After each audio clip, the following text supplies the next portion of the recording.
Boa tarde a todas, a todos. Estou aqui hoje para apresentar uma pesquisa que eu venho desenvolvendo, né, desde 2019. Ela vai se moldando um pouco de acordo com o processo, né? É uma pesquisa que envolve a formação de coletivos artísticos que trabalham com o tema da maternidade, e especificamente nessa maternidade, digamos assim, do, da lida diária, né, do cuidado diário dessa maternidade como enquanto verbo, assim, enquanto ação, né, enquanto prática. Então, a pesquisa teve uma primeira fase, que ela foi uma primeira fase mais histórica, do reconhecimento, um pouco mapeamento dos grupos e coletivos e também das produções mais individuais realizadas nos últimos anos.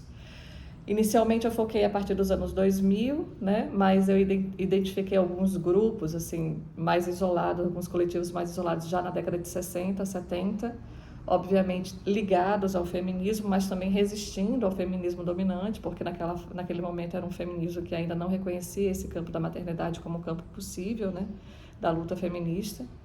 Então, nesse momento a gente identificou grupos tanto em Los Angeles, nos Estados Unidos, quanto no México, e agora, mais recentemente, a partir da década dos anos 2000, tem um vasto número de produções e de coletivos também.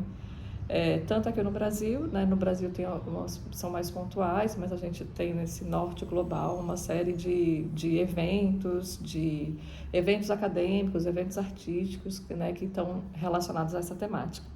Bom, mas o foco da pesquisa, então, é nessa perspectiva da formação de coletivos como uma estratégia possível, né, para a artista mãe, para continuar a sua carreira artística, enfim, porque quem é no campo da arte entende também que tem uma série de especificidades, por exemplo, como essa vida social, né, a criação de redes, de network, que é uma coisa muito difícil de se manter após a maternidade. Além do que, né, essa coisa, a questão do perfil de circuito noturno, né, das atividades artísticas, geralmente tem essa, enfim.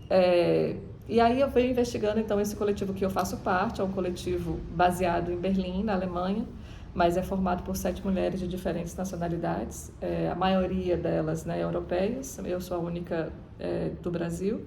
E a gente vem desde 2018 desenvolvendo trabalhos em torno dessa temática e com um certo, né, digamos, já com uma certa visibilidade no campo artístico, especialmente na Europa, diria na Europa. E tem uma especificidade desse coletivo que a gente envolve as crianças, né, na produção, então a gente trabalha com uma perspectiva que a gente chama de intergeracional, que é as crianças, elas são participantes ativas, né, elas têm autonomia criativa assim dentro do processo, e é isso que a gente está tentando encontrar, né, as formas possíveis de como desenvolver isso. E além disso, a gente foi desenvolvendo desde 2018, então, algumas estratégias assim que estão muito relacionadas à forma como esses trabalhos são apresentados. Porque justamente a gente entende que tem um campo que não é assim tão favorável, né? Digamos assim, apesar da temática ter sido bem explorada, digamos, nos últimos anos, ainda é uma temática tabu dentro do campo da arte.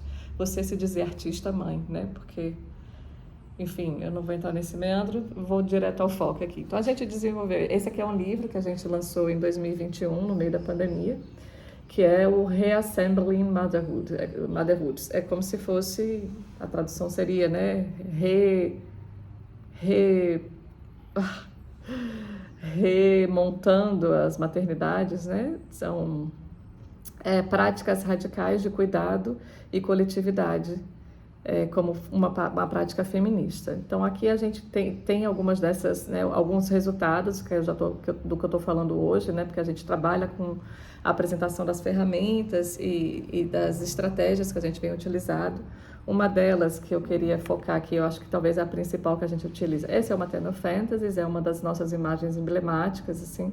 Você já vai ver aqui alguns elementos como essas, a gente chama body extensions, né, que são essas extensões corporais, que são esses máscaras, objetos, a gente usa desde objetos do âmbito doméstico, assim, quanto essas máscaras criadas, que são criadas também com as crianças, são esculturas de papel machê, e a gente usa isso como uma forma de visibilizar essas presenças e estender esses corpos, né? Eles se tornam corpos maiores, deformados, tem vários essas máscaras, esses body extensions, esses objetos, eles têm vários formatos, desde pata de dinossauro a formas mais geométricas, como essas que vocês estão vendo aqui. Essa é uma imagem que eu desenvolvi, né, dentro do âmbito do coletivo. A gente usa autorias rotativas, a gente chama, então, mas eu sou a criadora dessa imagem, mas a gente, depois daquelas imagens são criadas, ou durante o processo, a gente gera uma coletividade, uma autoria rotacional dentro dessa obra. Então, por exemplo, essa foi uma imagem que muitos curadores, né, no início assim, do nosso trabalho queriam, porque ela justamente reproduz o que se espera, né, dessa mãe isolada, só com a sua cria.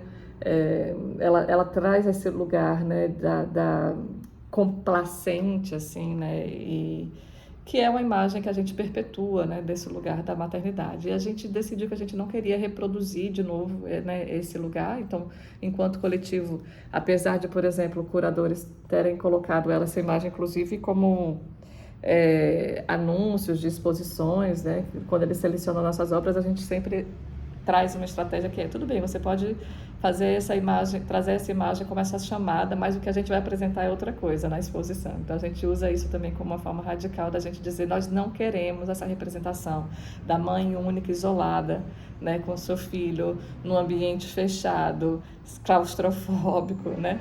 Apesar de ser uma imagem bonita, não é isso que a gente quer repercutir.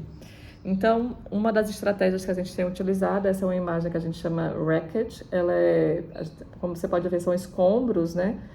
Tem mães e crianças e subindo, tem uma forma de ascensão, e ela é baseada numa imagem clássica, que você vai do lado esquerdo, você vê a imagem clássica, que é o Haft de Medusa, e do lado direito a nossa reinterpretação desse clássico. Então, a gente tem utilizado muito isso. Assim, a gente pega imagens clássicas e remonta e reperforma essas imagens. É bem performativo o trabalho, a gente desenvolve também essas cenas a partir de jogos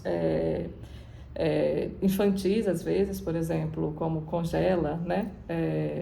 Estátua, bota música, estátua. Então, a gente tem alguns vídeos que isso fica mais evidente, além do trabalho das fotos, né? Esses são os objetos que eu mencionei mais cedo, né, dessas extensões corporais. E aí, essa aqui também é uma outra imagem que dá para ver. Essa aqui é baseada na Santa Ceia, que a gente chama a primeira ceia, né? A gente tem uma imagem com as mães e crianças e animais e objetos e frutas, e ela é bem mais vasta do que o pão e vinho.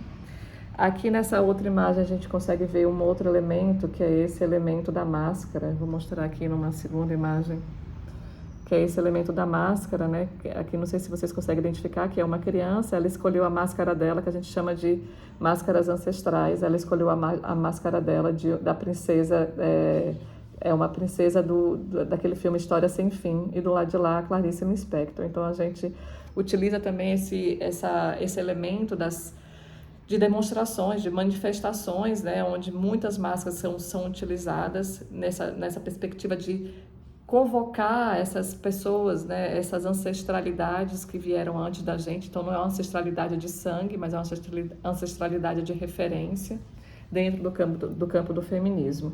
Esse foi o último trabalho que a gente fez, é um trabalho de teatro, né, dentro do teatro. Aqui dá para ver algumas imagens, ele é bem performático, porque exclusivamente ele é feito no palco, né? Essas são algumas imagens. E para esse trabalho a gente lançou mão também de uma outra estratégia, que foi a criação de uma campanha que a gente chama o nome do trabalho é ABC, um jogo sem piadas, e a gente está reconstruindo, criando vocabulários em torno dessa prática do maternar. Então a gente tem selecionou algumas mulheres, convidou algumas mulheres para sortearem, né, uma letra. Elas escolhem um vocábulo dentro de uma ABC, a partir daquela letra, e dialogam, né, performaticamente com as suas crianças, uma forma da gente definir esse vocábulo dentro da prática materna. Eu vou deixar o link aqui na descrição. Bom, eu queria apresentar então essas estratégias que a gente vem utilizando. Algumas vão sendo abandonadas ao longo do tempo, outras vão sendo reafirmadas, né? Mas a ideia é justamente deslocar esse lugar, né, da maternidade como esse âmbito único, privado, individual, e tentar trazer isso para a estrutura, né? Trazer isso para a estrutura que a gente acompanha muito a Adrienne Brich, que é essa autora que trabalha um pouco da perspectiva da maternidade não apenas como experiência, mas também como uma instituição social. Então, a gente tem tentado, né, trazer para esse lugar da estrutura, onde isso está na infraestrutura social, né, do que a gente, mesmo na contemporaneidade, né, que a gente imagina que vários padrões já foram interrompidos, a gente está tentando agir aí. É isso, muito obrigada.